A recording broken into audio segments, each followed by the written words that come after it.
Well, Paul Brennan is in London for us with more on this. Paul, the Pope's comments would have taken many by surprise. What reaction have we been seeing? Largely positive reaction to the comments, Laura. I mean, talking about the situation in Africa specifically, we've got the Kenya Treatment Access Movement, or called KETAM, which works to combat the spread of HIV, and they've reacted this morning by saying what the Pope is saying accepts the reality on the ground.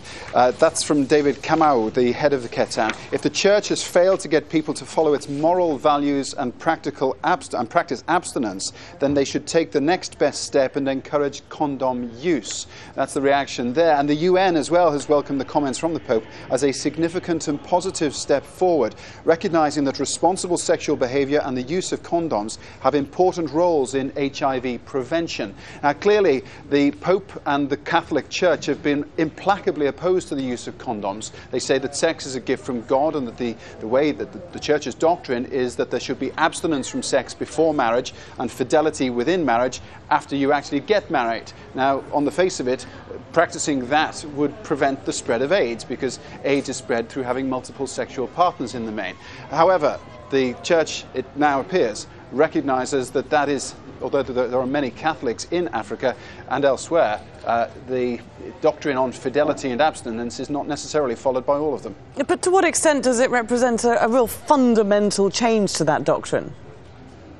Well, this is the interesting thing. I mean, a lot of people are saying it is a very fundamental change, and frankly, logically, it's difficult to disagree with that stance.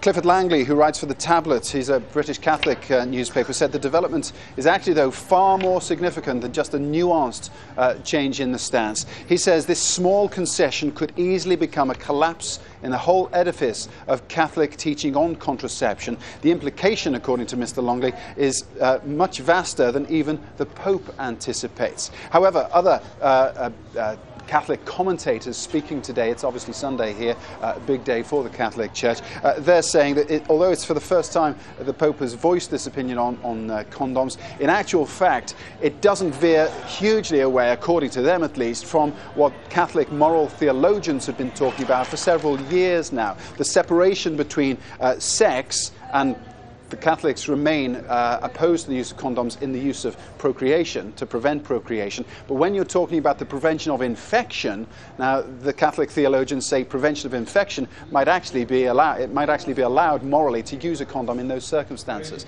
And that is the specific circumstance that the Pope is talking about in this extract from the book. Okay, Paul, thanks very much for bringing us the latest there on reaction to the Pope.